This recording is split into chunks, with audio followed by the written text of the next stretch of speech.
Hey guys, I'm Roget, and this is my rant. We believe in the diversity of thought here on this channel. So, today's topic is going to be August 15th, 1971, a day to remember. Oh, what could that date possibly be? Has Roget ever talked about it on his channel before? Well, I don't know. Let's talk about it. So, what I want to talk about is when this topic is basically like inflation, and it's going to be titled like the hidden cost of real inflation. And right now, currently in 2020, what the Fed is saying is that they're having a difficult time trying to achieve 2% inflation. They're not doing well enough and stuff like that. But they're printing so much money, right? They print like 2 trillion, 900 billion, and they're gonna do like another 1.9 trillion with Biden being in office and stuff like that. So all this stimulus is needed to continue to prop up this economy that's been on shaky ground even before the pandemic. So just to tell you, the pandemic wasn't the reason for this whole like it was already on shaky ground. The financial system was already shaky since like 2018, 19.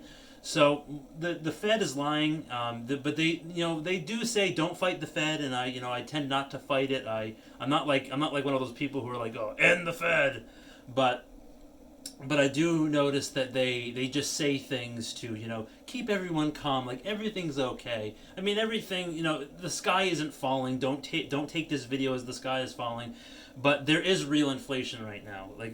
And I'm gonna show you a few examples here. And again, I'm not a financial expert. I'm not a guru. So take what I say with a grain of salt.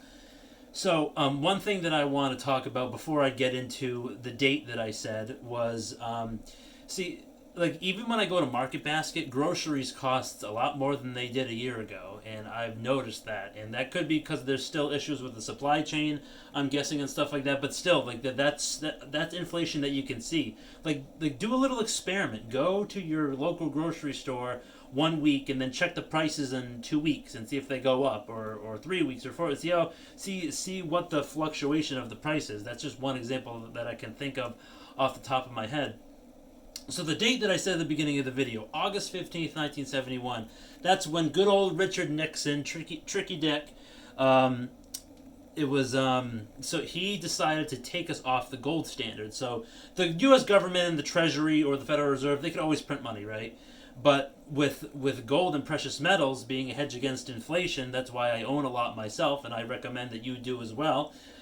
That the government had a limit on how much money in print, like dollars, they could print, or money they could print into existence, basically by the amount of gold reserves that they had in their vaults and stuff like that. But in 1971, August 15th, Nixon took us off the gold standard and basically just let the money printers go burr for 50 years. It was unlimited. They could just print as much money as they wanted and stuff like that. Stimulus that, and like inflation that. And this little excerpt I want to read right here. So the government held the $35 per ounce gold price until August 15, 1971, and then when President Richard Nixon announced that the United States would no longer convert dollars to gold at a fixed value, this completely abandoned the gold standard. And I think that is a really important moment in history if you really like finance topics. If you really like the history of finance, like the International Monetary Fund, the IMF, the central banks all around the world and stuff like that. And there's a lot of governments out there. Like one thing that I can think of is Russia. They now own more gold in their reserves than actual currency. And that, I mean, does that tell you something? I think it tells you something. Again, this isn't like the sky's falling and stuff like that. I just want you to be aware of these things. So I wanted to give you a few examples. Now, over those 50 years, inflation has just gone way, way, way up. It just keep going, like steadily, keep going and going and going, right? But I mean, inflation isn't terrible. I mean, inflation is good because you need inflation to grow the economy and stuff like that. I'm not an inflation expert, but too much inflation isn't a good thing. It's not. It's not a good thing. So in 1971, the median wage was about $10,000. Okay, and then in 2020, the median wage is about $61,937. That's about a 600% increase, right? So that sounds good, right? Like wages have gone up, but recently wages have been stagnating. and they have gone up in 50 years. Yes, they have, but that's about a 600% increase. Look at the average price of a new home, right? So average price of a new home in 1971, like the types of homes that they had back then, like smaller homes. And we have that everyone wants to build big these days, and I don't understand why. Like you don't need if you don't need the space, get a smaller house. So housing back then, the average price was $25,200. Okay, so look at the $10,000 that they were making a year, and that means in 3 years' time. I mean, they have other bills and stuff like that they need to pay for, of course, but you could pay off your house much faster because the difference between 25,000 and 10,000, not that bad.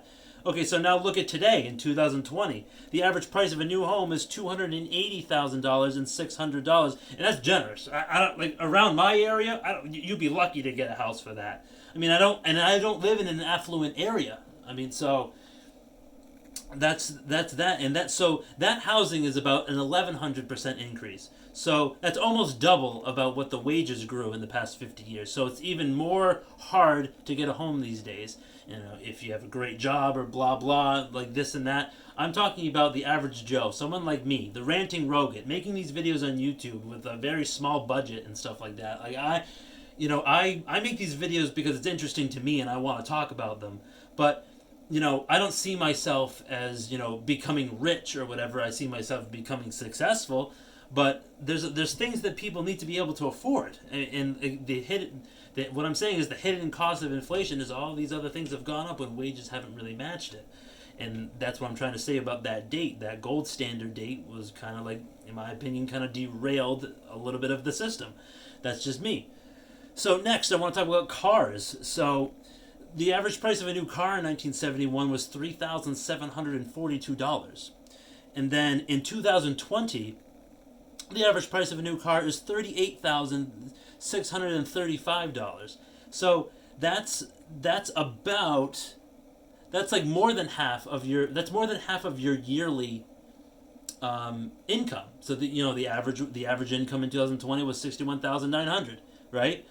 But in 71 they had $10,000 as their income, and then the car was only $3,700. So you could pay off the car in no time. But now it takes forever to pay off a new car, and that's why it's important these days, in my opinion, to get used cars, and harder to get a new car these days, right?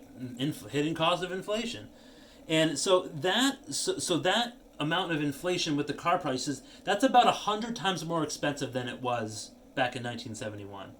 And then the last example I want to give about this video, and then I'll talk a little bit about precious metals at the end. Student loan tuition. Now a lot less people went to college back then than they do now, but I think it's important these days to go to college if you want to specialize in something. But again, it's not for everybody. I kind of made a mistake about what I majored in. Unemployed scumbag millennial. I'm thinking about making another one of those videos too soon, so stay tuned. So back then, the average yearly cost of college was $8,734, and now it's about $40,000. So that's a little bit more than a 400% increase. So that kind of matches with wages, but you go to college to get a better wage. So it's like it's the opportunity, and there's a lot of the job again. When it comes to the current job market, there's a lot of positions out there that require XYZ skill and 2 to 5 years of experience, and you go to college and you don't get that. You come out of college with this piece of paper that means something, but it doesn't mean it's like, oh, I'm gonna have all the opportunity. No, I'm speaking from experience when it comes to that. I'm a little bitter when it comes to that type of thing. But yeah, so when it comes to precious metals and stuff like that, I see inflation is going to continue in the next few years because the interest rates are going to be lower. They need to stimulate the economy, keep propping up the stock market, stuff like that. So I think investing in metals is a good option. So before I end the video, I'm just going to quickly show the prices. Like right now, silver is about $25.20 an ounce.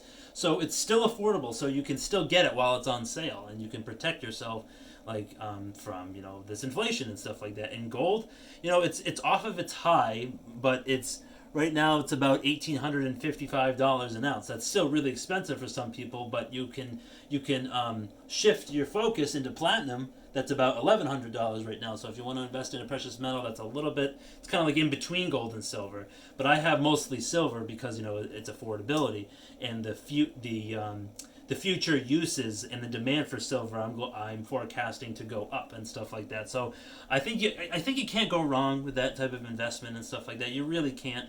I believe that everyone should have precious metals as a certain portion of their portfolio. So, guys, I really hope you enjoyed that little inflation experiment. Again, I'm not an expert. I could have those numbers could have been a little off, but I found this topic very interesting to record. So I really hope you enjoyed.